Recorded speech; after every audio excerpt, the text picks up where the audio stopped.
اچھا سر، آپ بحیثیت پاکستانی محب الوطن پاکستانی ہیں، آپ سمجھتے ہیں کہ عمران خان پاکستان کے لیے مخلص ہیں؟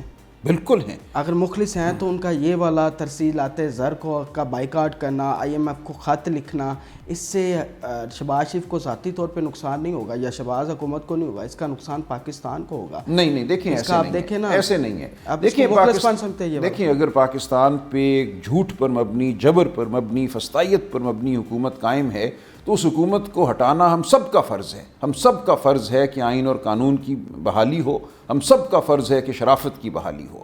ہم دنیا کو اگر یہ کہتے ہیں، اپنے دوستوں کو اگر یہ کہتے ہیں کہ بھائی تمہارا یہ عمل جو ہے اس فسطائیت کو تقویت بخش رہا ہے، تمہارا اپنا قانون یہ کہتا ہے، IMF کا اپنا چارٹر ہے، میں آپ کے سامنے رکھ دوں گا کہ ملک میں جمہوریت ہونی چاہیے، ملک میں قانون ہونا چاہیے، وہ کسی ایسے ملک میں پیسہ نہیں ڈالتے جہاں جنگل کا قانون ہو، جہاں فسطائیت ہو، یہ ان کے چارٹر میں لکھا ہے۔ حقیقتاً ٹھیک ہے، وہ اس سے انحراف بھی کرتے ہیں، لیکن ان کو یہ یاد دلانا کہ تمہارے چارٹر میں کیا لکھا ہے، دیگر کو یہ بتانا کہ تمہارا پیسہ جو ہے وہ فسطائیت کے فروغ کا باعث بن رہا ہے، اس میں کوئی خرابی نہیں ہے۔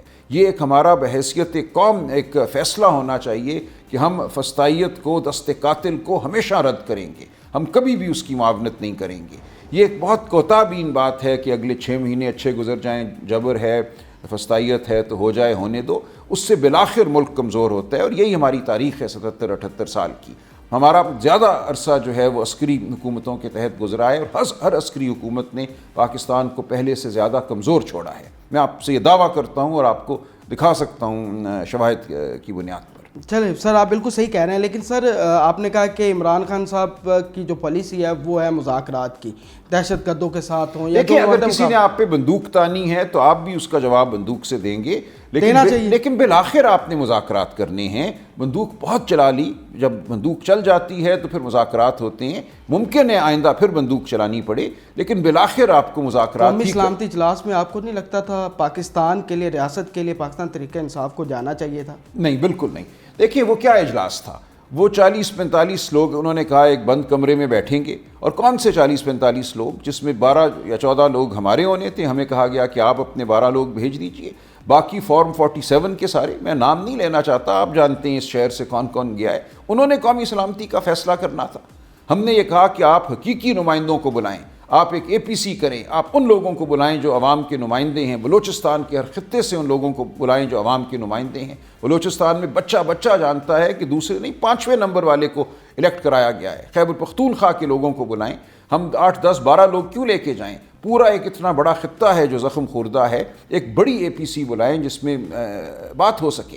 ایک بند کمرے میں 40 گنے ہوئے لوگوں کو بٹھا کر قوم کی تقدیر کے فیصلے نہیں ہو سکتے، اور خاص طور سے جب آپ عمران خان کی آواز کو باہر کر رہے ہیں، ہمیں بات بھی نہیں کرنے دے رہے عمران خان سے، ہم نے اتنا کہا کہ ہمیں ان سے مشاورت کرنے دو، وہ بھی نہیں کرنے دی۔ عدالت کے فیصلے ہیں ہمارے پاس کہ ہمارا حق ہے ان سے ملنا، ان کے رفقا کا حق ہے ان سے ملنا۔ تو جب آپ فسطائیت کرتے ہیں اور پھر کہتے ہیں ہم نے تو سلامتی کے لیے سیشن بلایا تھا، آپ آئے کیوں نہیں؟ ہم آئیں گے، لیکن اس سیشن میں آئیں گے جو بامانی ہو، جہاں واقعتاً عوام کے نمائندے بیٹھے ہوں، صرف سر خم کیے وہ لوگ نہ بیٹھے ہوں جو فارم 47 پہ آئے ہیں اور فیصلے سن کر وہ چلے جائیں۔ ہم فیصلہ سازی میں اپنا رول ادا کریں گے، اپنا جو وجود ہے اس کا احساس دلائیں گے، ہم صرف سر جھکا کر سننے کے لیے نہیں جائیں گے۔ تو یہ سیشن ہوگا، ہمارے بغیر ممکن نہیں ہے کہ ملک آگے بڑھ سکے۔ PTI کی آواز کو، عمران خان کی آواز کو سننا ہوگا، اور آپ دیکھیں گے کہ جب یہ ہوگا ملک فلاح کی جانب بڑھے گا۔ بلاول بھٹو صاحب کہہ رہے ہیں کہ جی میں پاکستان تحریک انصاف کے ساتھ اگلے کریں نا اجلاس میں لے کوشش، کے آئیں۔ وہ کریں نا ایک بامانی کوشش، کہیں نا کہ عمران خان سے ان کو ملنے دو، کہیں نا کہ عمران خان کو پیرول پہ آنے دو، کہیں نا کہ ایک بڑی کانفرنس بلاؤ جس میں حقیقی نمائندے موجود ہوں۔ صرف نشستن برخاستن تو ہمارا مقصد نہیں ہے۔ یعنی کہ اس کے بغیر آپ کہہ رہے ہیں کہ نہیں، عمران خان پیرول پہ باہر آئیں گے تب بھی آپ قومی اسلام یا ان سے ہماری گفتگو تو ہونے دیں نا۔ آپ ہماری گفتگو بھی نہیں ہونے دے رہے، عدالت کے فیصلے ہیں اس کے باوجود آپ گفتگو نہیں ہونے دے رہے۔ ہم کہتے ہیں جیسے اچکزئی صاحب نے کہا ہے کہ ایک بڑا اجلاس بلائیں، جوائنٹ سیشن چلیں، اسی پارلیمان کا بلا لیں، ہمیں تحفظات ہیں، لیکن اس میں زیادہ لوگوں کی شمولیت ہوگی۔ کیوں آپ اس شمولیت کو محدود کرنا چاہتے ہیں؟ لیکن بہتر یہ ہوگا کہ آپ ایک باقاعدہ آل پارٹیز کانفرنس بلائیں جس میں وہ لوگ موجود ہوں، اختر مینگل موجود ہوں، اس میں وہ لوگ موجود ہوں جن کو بلوچستان کے عوام کا اعتماد حاصل ہے، ان کی بات سنیے۔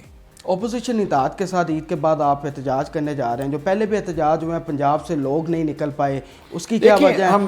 اور علی امین صاحب جو ہیں فضل الرحمان کے اوپر تنقید کا نشانہ بنا رہے ہیں، تو پارٹی کے اندر ہر بندے کی ڈفرینٹ رائے ہے جو عوام کو کوئی ڈفرینٹ رائے نہیں ہے. عمران خان کی ایک رائے ہے، سب عمران خان کی رائے کے پابند ہیں. عمران خان صاحب کی بالکل یہ رائے ہے کہ ہم نے مولانا فضل الرحمان کو ساتھ لے کر چلنا ہے، ہم نے شاہد خاقان عباسی کو لے کر چلنا ہے، سندھ کی جو پارٹیاں ہیں، جی ڈی اے کی پارٹیاں ہیں، پیر صاحب پگاڑا ہیں، ان کو ساتھ لے کر چلنا ہے، اختر مینگل صاحب کو ساتھ لے کر چلنا ہے.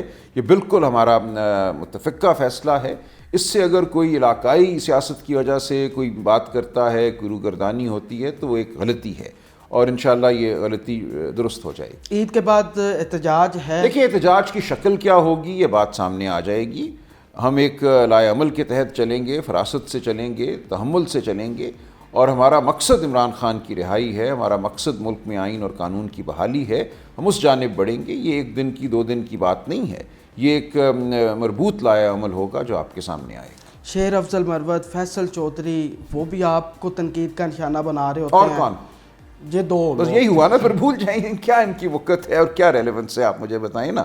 آپ کو چوتھا اور 5واں نام بھی گنوائیں. 2 سال بڑی محنت کی افضل مروت صاحب نے اس وقت. دیکھیں عمران خان صاحب کے فیصلے ہیں، وہ آپ سے بہتر جانتے ہیں. وہ کہتے جی ہمارے جو ہے نا بھرے جاتے ہیں، کان بھرے جاتے ہیں. ایسا کچھ نہیں ہے، نہیں ایسا کچھ نہیں. خان صاحب بہتر جانتے ہیں کس نے کیا کیا اور کس نے پارٹی کو فائدہ پہنچایا، کس نے نقصان پہنچایا. انجینئر محمد علی مرزا کافی زیادہ پاکستان تحریک انصاف کو، عمران ریاض کو تنقید کا نشانہ بناتے نظر آئے. آپ کے سامنے سے چیزیں گزری، ان کو کچھ نہیں، میں ان کو فالو نہیں کرتا، میں نے نہیں سنی ان کی بات. ان کو عید کے حوالے سے کیا پیغام دینا چاہیں گے نوجوانوں کو، پاکستان کے لوگوں کو؟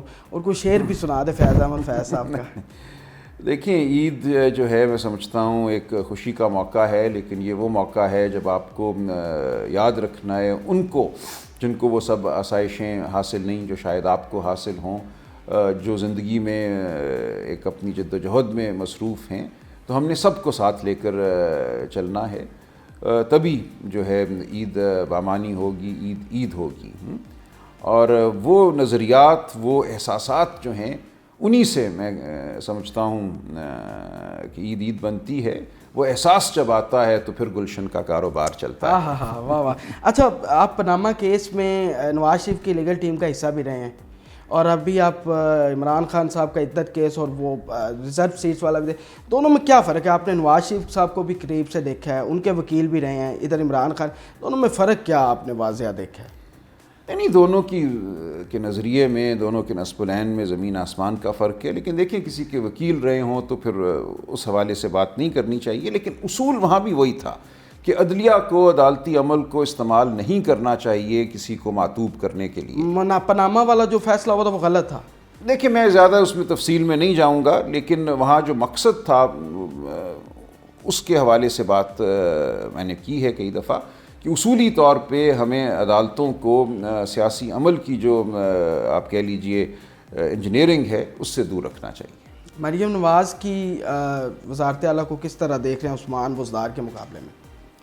نہیں دیکھیں، ایک انلیجٹمیٹ جو حکومت ہے جس کے پاس جواز ہی کوئی نہیں ہے حکومت کرنے کا، وہ کچھ بھی کر لے وہ جواز حاصل نہیں کر سکتی. وہ تمام عمل جو ہے ایک بلبلہ ہے اور بلبلے نے پھٹنا ہی ہے.